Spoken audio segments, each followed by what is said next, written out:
Hi, North Carolina Poetry Society members. My name is Michael DeShan. I'm your new Vice President of Communications.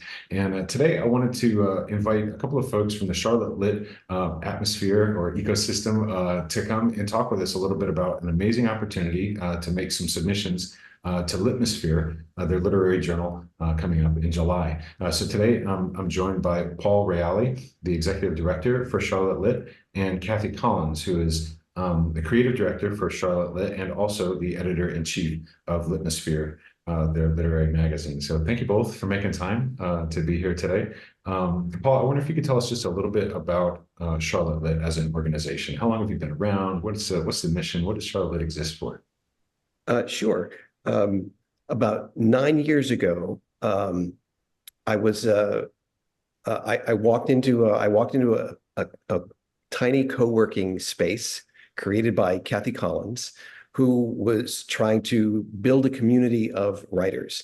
And we got to be friends. And not long after that, we realized that what we wanted to do was to create an organization to help build community among readers and writers. And so the Charlotte Center for Literary Arts, more commonly Charlotte Lit, was born. And as Kathie liked to say at the time, we were building the plane as we were flying it, and that's probably still true. We're still doing that. Because we're kind of creative people, and we keep changing and reinventing. And so right now, Charlotte Lit, I think has, let's call it, 3 components. We do writing craft classes, both in person and online. So our reach is both local and wider. And so we're able to get teachers from the Charlotte area, but also nationwide. We've got some great writers who teach for us.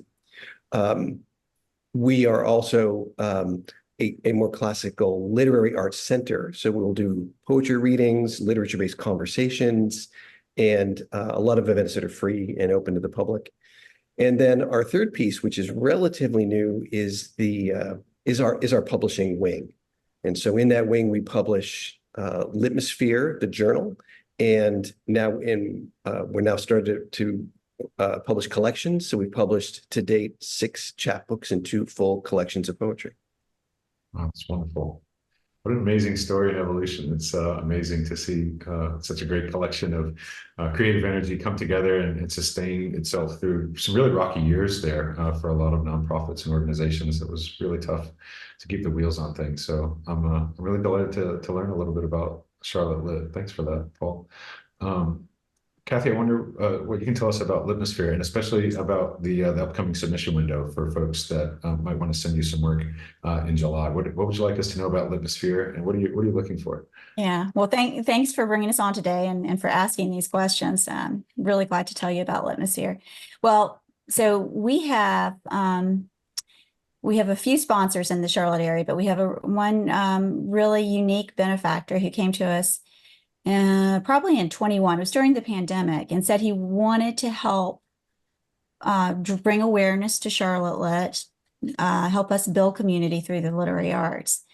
And at the time, we thought, one of the things we really wanted to do was to run a contest, have a journal that would bring wider knowledge of Charlotte Lit to the region, not just outside of the Charlotte area, but to the whole region.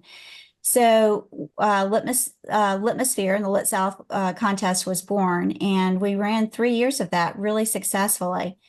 But as we worked, Paul and I and some of our readers became, increasingly frustrated with the world of high stakes contests where there's so many people entering and so few people really getting published or getting any of that money that they were putting in. We're all, as writers, we're putting in our skin. I like to say our skin, whether it's thick or thin, and mine is not all that thick, actually.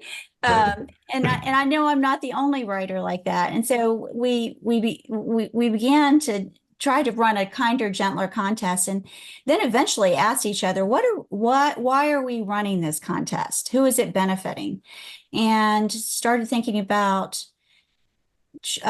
moving from the contest platform to a more open submissions journal, and then talking about what that might look like.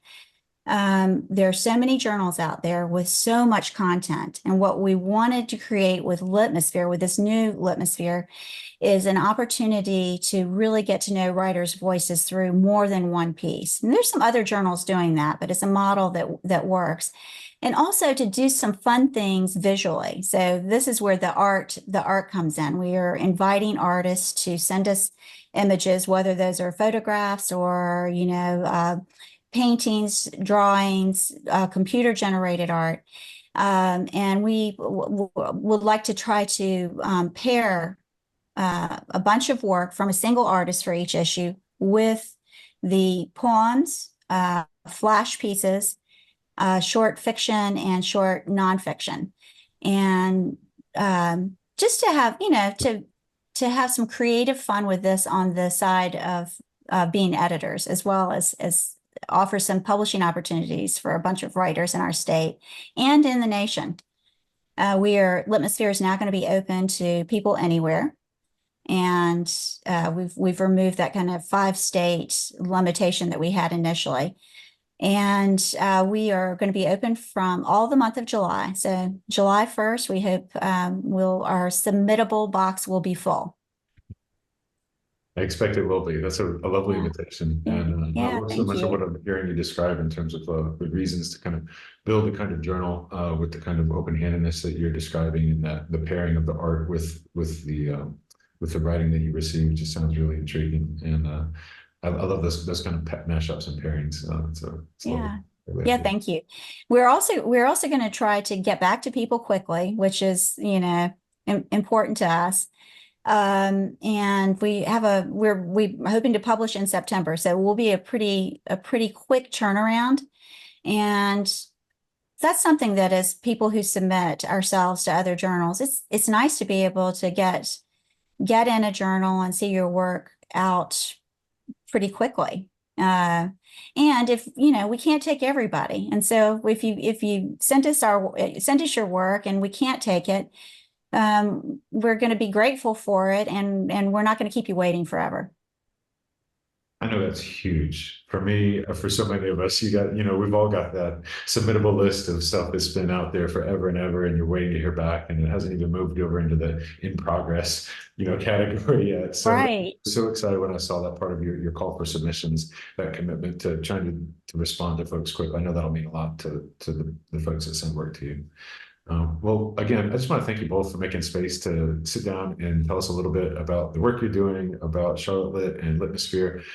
So nice to meet you both, and to be excited along with you for the flood of submissions that you're going to get in July. Many of you society members from North Carolina Poetry Society will send the work you've got. We'll post some of the details here in eMuse and on the website about how you can submit, with a link to the Litmosphere webpage for full submission guideline details. So you have everything you need. You just need to get that writing done and send it in. So great. Thank you for having us, Michael. Really great to meet you. And we appreciate this opportunity to tell you about Litmosphere.